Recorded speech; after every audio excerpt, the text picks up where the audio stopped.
So, it's summertime, but there's a lot of events that have been canceled due to the pandemic and everything going on. But there actually is an event happening next month where anyone can participate anywhere in the world if they want to. It is World Watercolor Month. World Watercolor Month was started by a guy named Charlie O'Shield, who is the creator of the Doodle Wash website as well as his Instagram and Twitter accounts.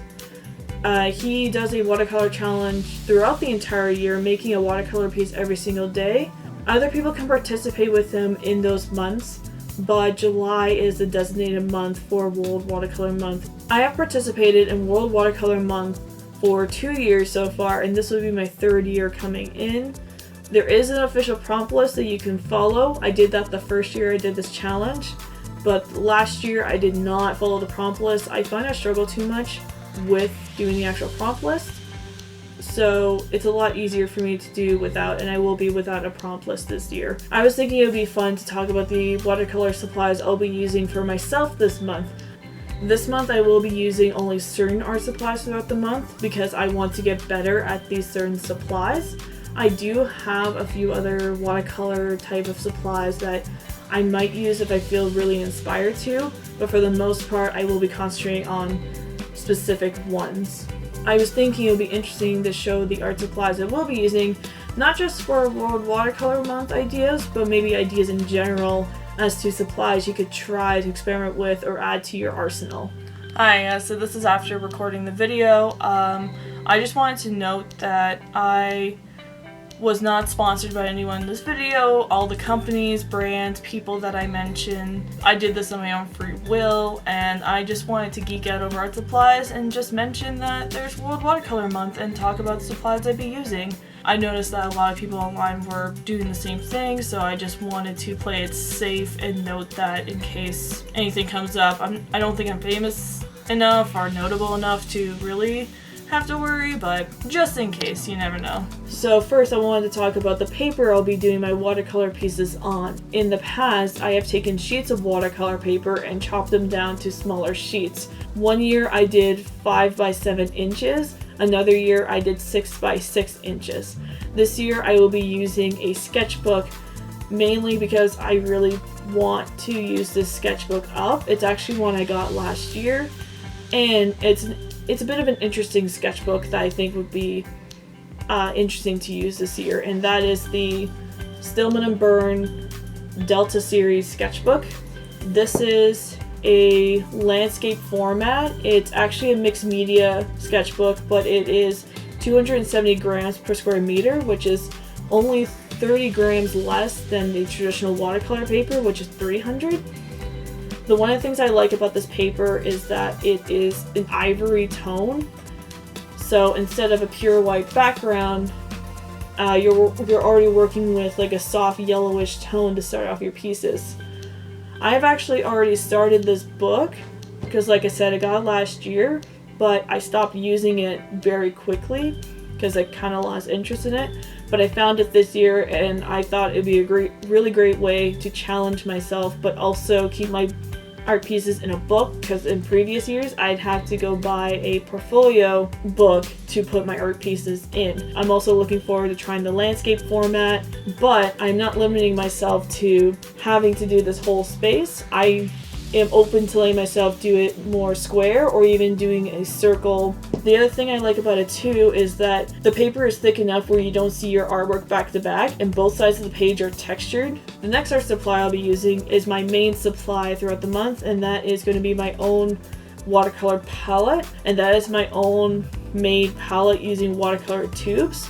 This palette I got a little while back. It is a watercolor palette that I got off of Amazon along with the pans. So I have 22 colors in here. This can fit 24. The reason I have 22 is for a couple of reasons. One of them is that one of my colors is so similar to another one I already have in here that I don't want to have them side by side because I feel like it's pointless. Another reason is because I have a Viridian green, but the Viridian green doesn't reactivate well when it's been dried like this, so I save that for when I am going to use it fresh. So the colors I have in this palette are Permanent Alizarin Crimson, Pyro Red Light, Alizarin Crimson, Cadmium Yellow Medium, Hansa Yellow Light, Nickel Azo Yellow, Sap Green, Sennelier Green, Prussian Green, Cobalt Teal, Helio Turquoise, Phthalo Blue Green Shade, Cobalt Blue, Ultramarine Blue, Cobalt Violet Deep Hue, Quinacridone Magenta, Yellow Ochre, Quinacridone Gold Deep, Burnt Umber, Sepia, Shadow Violet, and Payne's Gray. My palette consists of a few different brands, not just one. I mainly have Core watercolors. I was gifted the 12 set a few years ago, and since then I have expanded on buying a few colors from Core, but also buying colors from different brands. In total, I have 14 Core, 3 Sennelier, 2 Daniel Smith, 1 Emgram, 1 Schmincke, and 1 Da Vinci. So I have 5 brushes I will mainly be using throughout the month. These are brushes I use a lot on my own time with watercolor, so I feel like they're best suited. I have 3 regular watercolor brushes. These are all the Curry's Artist Materials brand. I have a size 0 round, a size 6 round, and a size 1/2 inch flat. The two rounds are gold Tuscany brushes, and the 1/2 inch one is a white Taklon. Actually, the number 6 here is the one I use the most out of all the brushes I own. I find it's a really good workhorse. It's the right size to do small and medium details, and it's definitely my favorite by far. I have 2 other specialty brushes. They are the Princeton Art and Brush Co. I have the size 2 liner, and this is my favorite liner brush so far that I have discovered. Even though its bristles are quite frayed right now, when it's wet, it keeps a really nice sharp point. And I love using this for not only watercolor stuff to get some interesting strokes with it, but I also like using it to play around with creating line work using ink and other media. And I also like the Princeton 1/4 inch Dagger brush. I really enjoy how soft it is. Generally, the softer the brush, the better it picks up and holds the watercolor. That's why real hair brushes are more popular for watercolor. I also like that it's a unique shape because you can get some really nice thin strokes, but then you can also get some nice wide, long, interesting strokes. It's really interesting for like wings or petals or something like that. In fact, the first time I used this brush was for, I think I did a dragonfly last year with it, creating the wings as well as the lines and stuff. So along with my watercolors, I like doing line work with a lot of my stuff, and this year I will be experimenting with a couple of inks as well as further using some dip pens I enjoy. So for the ink, my black ink, I'll be using the Dr. P.H. Martin's Black Star Waterproof Indian Ink Matte. And this ink really intrigued me because of the matte part of it. Some Indian inks I find they have a bit of a sheen to them when you use them, which isn't generally a problem, but with watercolor it's always flat, and I didn't like how much the sheen of the ink stood out. So I really wanted to try this matte ink where it's not supposed to have much of a shine, although I do find if you use it really thick, it can have a bit of a shine, but it's not a further issue I've seen. Another ink I will be using is a brown tone ink. It is the Liquitex Acrylic Ink Transparent Burnt Umber. I have used brown ink as line work for watercolor using the Sakura Micron Sepia pens. I find using a brown ink is really a great way to add some line work without it being too contrasting against the watercolor. It's more subtle. And I have not really done much with the burnt umber before, but I'm looking forward to experimenting with that this month. I will be using a liner brush for some of my line work, but I also want to get better with dip pens. And specifically, I have 2 dip pens I will be using throughout the month. They're both from the Manuscript Pen brand, and one is the General nib and the other is the Mapping nib. I do find when I have used both of these side by side that they are really similar. You can get both a nice thin line as well as thicker lines, but there are some subtle differences, like the General does hold more ink because it's bigger, and it does create more thicker lines, whereas the Mapping nib I find can create more precise lines. But I'm going to be using them side by side to see if there's one I really do prefer more than the other. I have been told that traditionally the white of your watercolor pieces comes from the paper itself, so you would paint around the areas that you want to leave white. Now for the white of the paper, there is an easy way around it, which is masking fluid, but I'm actually not a fan of masking fluid. I have some, I rarely ever used it to leave white of the paper.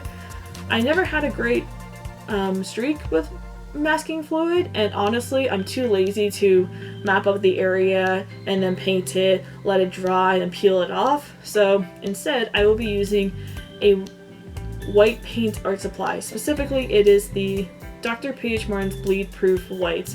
So this I actually got from a clearance sale, which is why it doesn't have a label, but I did do some research and experimenting with this a little bit. I have deduced easily that it's the Dr. P.H. Martin's Bleed Proof White. This is the best white type of art supply I've ever used to add white to anything. It is opaque, it is a strong white, and it is wonderful. Now this one is a little bit dried on the inside, but I do find that adding a little bit of water or using a little bit at a time, it works perfectly fine. I have found that this art supply is so much better than any white gel pen, any white paint pen, any white crayon, color pencil, whatever. This stuff works the best, and I highly recommend it. So I have two more art supplies I want to talk about because they will be things I will be using throughout the month. First is masking tape. This is just some economy masking tape that I think you could just get anywhere.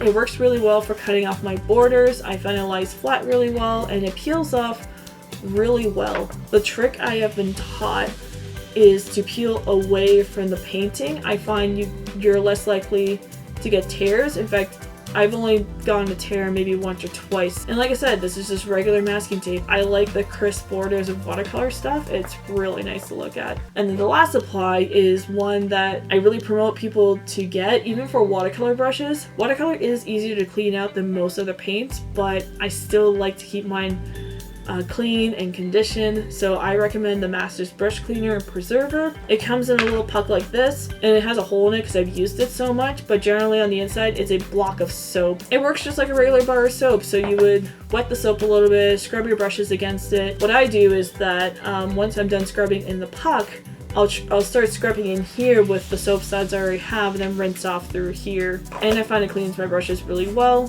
This is the average size you'll find of this product. They also do come in a tiny version if you either just want to try it out or if you want something to easily travel with. They also have a margarine tub size version of this as well, so if you paint a lot, that's really handy. And those are all the art supplies I will be using for the month of July. Again, I am open to experimenting with different things, but these are really my main focus for the month because I want to improve on using my watercolor paint and using dip pens and using inks specifically. I hope this was interesting for you. I hope it gave you some inspiration and ideas. I always get inspired when I watch people talk about the art supplies they use, and I keep adding to my arsenal. It is a bit of a problem, but I'm getting better. I'm slowing down now.